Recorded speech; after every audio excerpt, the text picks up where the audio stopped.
So, when the word failure is mentioned, a lot of people's first thought is always negative. It's kind of synonymous with loser, and people always try to say, you should avoid failure. It's like a bad thing. However, I don't think that's always the case, and that's not the way people should be like looking at and dealing with failure.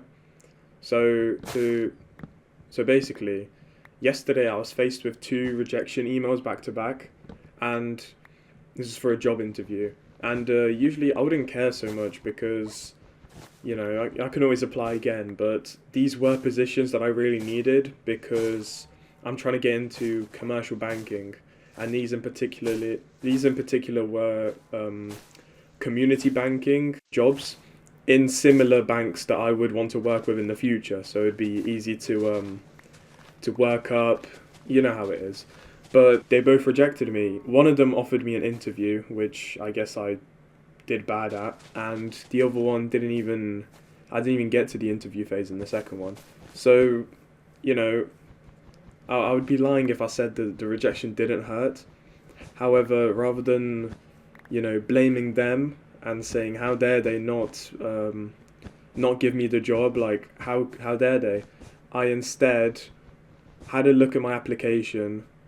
I I had a look at why exactly I wasn't fit for the job and why did they actually reject me is what I looked at, and this helped me strengthen my CV, and it turned a negative into a positive because I now have interviewing experience and the next one will be way easier.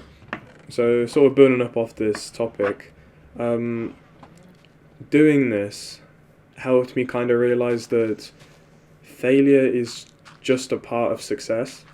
It's kind of like a yin and yang sort of thing. Like there's no how would I put it? Like succeeding without failure is just as bad as failing and giving up, and there has to be a sort of balance for there to be healthy progress whatever in whatever you strive to do, whether it's a job interview, whether it's growing a YouTube channel, whether it's anything really. And it's kind of similar to it kind of ties with perfectionism a bit in a sense. Like if you spend too long working on one project on a single thing, you'll fall behind.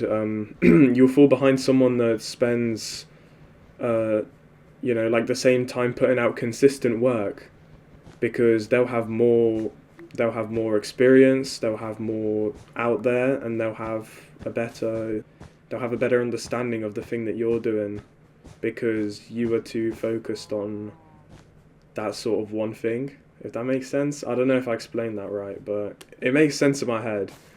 Um, and mistakes are just a part of living, and they should be more accepted instead of frowned upon in society. That's personally what I think.